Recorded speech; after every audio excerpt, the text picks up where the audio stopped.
Imagine being blessed with a gift so rare that people come from across the world just to witness it. You're known as the wisest, wealthiest, and most powerful king of your time, and the whole world speaks your name in awe. Now, imagine watching it all slip away, bit by bit, not through an enemy's conquest or some tragic accident, but by your own choices.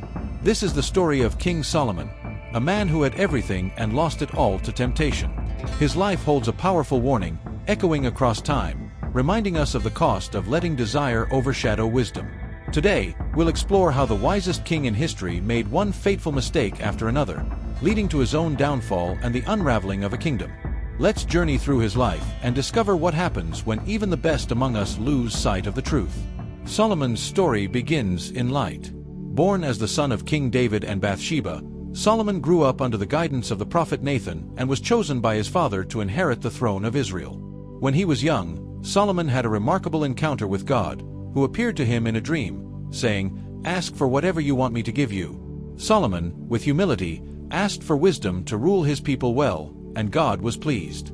In fact, God was so pleased that he gave Solomon not only wisdom but also riches, honor, and peace, blessings that would make him famous across the world. People from distant lands came to see Solomon's wisdom in action. His judgments were fair and insightful, and his knowledge of nature, proverbs, and the ways of life left his visitors in awe. Solomon built a beautiful temple for God in Jerusalem and filled his kingdom with riches and grand buildings. But hidden within this great success was the seed of his eventual downfall. For all his wisdom, Solomon had a weakness that began as a seemingly innocent strategy. To secure peace and strengthen his kingdom, Solomon married many foreign princesses, forming alliances with nations near and far. With each marriage, he added more wives and concubines to his palace, ultimately amassing a harem of 700 wives and 300 concubines. This was more than just a desire for luxury. Each wife brought with her the customs and gods of her homeland, and before long, Solomon's grand palace became a melting pot of foreign influences. Statues of foreign gods and high places of worship started to appear, filling Jerusalem with idols that challenged Israel's devotion to the one true God. The wise king who had once devoted himself to God's commands was now allowing practices that were against the very law he was entrusted to uphold. As Solomon's heart became entangled with his many wives, his devotion to God began to wane. He allowed his wives to worship their gods and eventually joined them in their practices. Solomon, the king who had built a magnificent temple for God, was now erecting altars for gods like Ashtoreth, Milcom, and Molech. These were gods that represented nations that did not honor the laws of Israel or the values Solomon had been chosen to protect. The very wisdom that had been Solomon's greatest gift was now clouded by compromise. He was torn between his love for God and his desire to please his wives. The once faithful king was now divided, and in his divided heart, Solomon's judgment began to falter. His choices led not only himself but also his people away from God's guidance. Idolatry began to spread among the Israelites, weakening the very foundation of faith that Solomon had once worked so hard to uphold. God, who had blessed Solomon with everything, saw what was happening and was deeply saddened. He came to Solomon with a warning.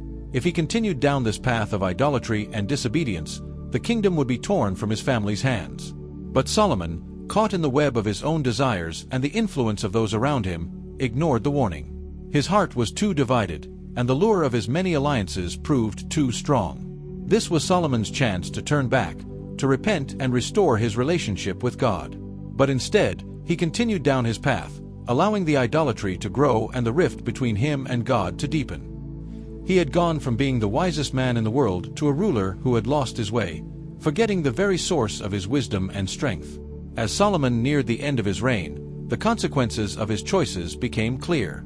Discontent began to simmer among the people, and adversaries arose both within and outside the kingdom. One of these was Jeroboam, a servant of Solomon who would eventually rule over 10 of Israel's tribes. The kingdom that Solomon had built with such splendor was now beginning to fracture, and the unity that he had once established was unraveling. After Solomon's death, his son Rehoboam took the throne, inheriting a kingdom already on the brink of division. Rehoboam's harsh policies only accelerated the division, and soon the once great kingdom of Israel was split into two: the northern kingdom of Israel and the southern kingdom of Judah. The dream of a united, prosperous Israel was shattered, and the seeds of discord sown by Solomon's choices took root in the generations that followed. Near the end of his life, Solomon reflected on his actions and wrote words that reveal his inner struggle and sorrow. In the book of Ecclesiastes, he describes the futility of chasing after worldly pleasures, saying, "Meaningless. Everything is meaningless." Solomon had experienced wealth, power, pleasure, and wisdom, yet he found them all empty without a right relationship with God. Through these writings, Solomon left a warning to future generations. His message was clear: no amount of wealth, wisdom, or pleasure can fill the void left when we stray from God. The once wise king had learned, too late, that everything he had pursued was meaningless without the faith and obedience he had once held dear. Solomon's story is a cautionary tale for all of us. His life shows us the dangers of letting desire overshadow devotion and how even the wisest among us are not immune to temptation. Solomon's downfall reminds us that wisdom, wealth, and success are not enough to guard us from our weaknesses. Only a steadfast commitment to what is right and true can do that. Solomon's life began in light and ended in shadows, but his story does not have to be ours.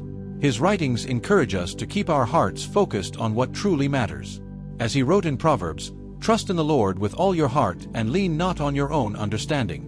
These words, spoken from experience, urge us to keep God at the center of our lives, lest we fall into the same trap of self-deception and compromise. Thank you for joining me on this journey through Solomon's life, a story as inspiring as it is sobering.